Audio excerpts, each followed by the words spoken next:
আসসালামু আলাইকুম রহমতুল্লাহি ওয়া বারাকাতুহু। আলহামদুলিল্লাহি আহলিহি ওয়াসসালাতু লিআহলিহি আম্মা বা'দ। সুপ্রিয় দর্শক শ্রোতা, রমজান মাস আমাদের সামনে অতি সন্নিকটে। রমজান মাসকে রমজান মাস কেন বলা হয়? রমজান মাসের নামকরণের কারণ কি?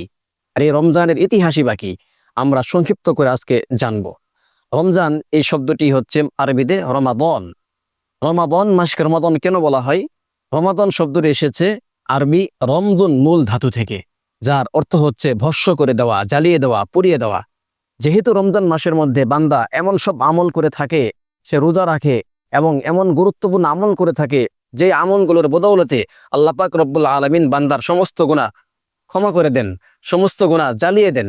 অর্থাৎ কেমন যেন রমজান মাসের মধ্যে সমস্ত গুনাহকে আল্লাহ পাক রব্বুল আলামিন জ্বালিয়ে পুড়িয়ে ভস্য করে দেন। যেরকম ভাবে আগুন কাঠকে পুড়িয়ে জ্বালিয়ে ভস্য করে দেয়, ঠিক তেমনি ভাবে যেহেতু রমজান মাসের মধ্যে বান্দার সমস্ত গুনাহ ক্ষমা করে দেওয়া হয়, এজন্যই রমজান মাসকে রমজান বলা হয়। এজন্য আমাদেরকে প্রত্যেকেরই প্রস্তুতি নিতে হবে, যাতে করে আমরা নিজেদের গুনাহগুলো রমজান মাসের মধ্যে ক্ষমা করে নিতে পারি। এবার আসুন রমজানের ইতিহাস কি সংক্ষিপ্ত করে জেনে নেই। রমজান রোজা এটি এমন একটি ইবাদত, এটা শুধুমাত্র আমাদের উপরই ফরজ করা হয় নাই, বরং পূর্ববর্তী উম্মতদের মধ্যেও এই রোজা ফরজ করা হয়েছিল। সূরা বাকারার 183 নম্বর আয়াতে আল্লাহ তাআলা ঘোষণা করেছেন, ইয়া আইয়ুহাল্লাযীনা আমানু, হে ঈমানদারগণ, কুতিবা আলাইকুমুস সিয়ামু, তোমাদের উপরে রোজা সিয়াম ফরজ করে দেওয়া হলো, কামা কুতিবা আলাল্লাযীনা মিন ক্বাবলিকুম, যেরকম ভাবে তোমাদের পূর্ববর্তী উম্মতদের প্রতিও উপরও ফরজ করা হয়েছিল। কেন? লাআল্লাকুম তাত্তাকুন, যাতে তোমরা তাকওয়াবান হতে পারো, মুত্তাকি হতে পারো, ক্ষুধা ভীরু হতে পারো, তাকওয়ার প্রশিক্ষণ নিতে পারো। সুতরাং এই রোজার ইতিহাসটা আমাদের জন্য নতুন নয়। হযরত আদম আলাইহিস সালাতু ওয়াস সালাম থেকে শুরু করে নিয়ে অদ্যাবধি পর্যন্ত রোজার বিধান চালু রয়েছে। তবে রোজার দিন, তারিখ, সময়, কয়টা রোজা, পদ্ধতি কি, এর মধ্যে কিছু তারতম্য ছিল। যেমন হযরত ঈসা আলাইহিস সালামের সময়, হযরত মারিয়াম আলাইহিস সালামের সময় যে রোজাটা ছিল, ওই রোজার সময় রোজা অবস্থায় কথা বলাও নিষিদ্ধ ছিল। মারিয়াম আলাইহিস সালাম যখন তিনি ঈসা আলাইহিস সালামকে গর্ভে ধারণ করেছেন এবং তাকে কোলে নিয়ে যখন মানুষের সামনে এসেছেন, তখন তিনি বলেছেন যে আমি কথা বলতে পারবো না, কারণ আমি রোজা রয়েছি। বোঝা গেল ওই সময় রোজার বিধিবিধান পার্থক্য ছিল। হযরত দাউদ আলাইহিস সালাতু ওয়াস সালাম তিনি একদিন রোজা রাখতেন, আর একদিন গ্যাপ দিতেন, একদিন পর পর রোজা রাখতেন। এভাবে বিভিন্ন সময় বিভিন্ন রোজার প্রচলন ছিল। ইসলামের শুরু যুগে একটি রোজা ফরজ ছিল, সেটি হচ্ছে মুহররমের 10 তারিখের রোজা, যেটাকে আমরা আশুরার রোজা বলে জানি।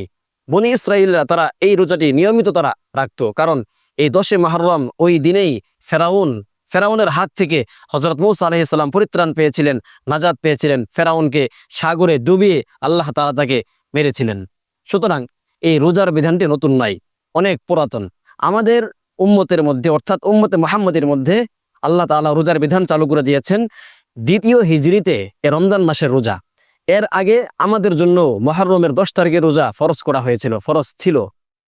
2য় হিজরিতে রাসূলুল্লাহ সাল্লাল্লাহু আলাইহি ওয়াসাল্লাম যখন তিনি মদিনায় গেলেন, মদিনায় যাওয়ার পরে 1 বছর পরে আল্লাহ তাআলা এই রমজান রোজাকে ফরজ করে দেন এবং ঘোষণা করে দিয়েছেন, ফামান শাহিদা মিনকুমুশ শাহরা ফালইয়াসুম, এখন থেকে যারাই রমজান মাস পাবে তারা যেন রোজা রাখে। ইসলামের শুরু যুগে রোজার মধ্যে কিছুটা পার্থক্য ছিল। যেমন যারা সামর্থ্যবান ছিল তাদের জন্য এটা সুযোগ ছিল, তারা রোজা না রেখে ওই রোজার পরিবর্তে কিছু দান সাদকা করলেই তাদের রোজা না রাখার সুযোগ ছিল।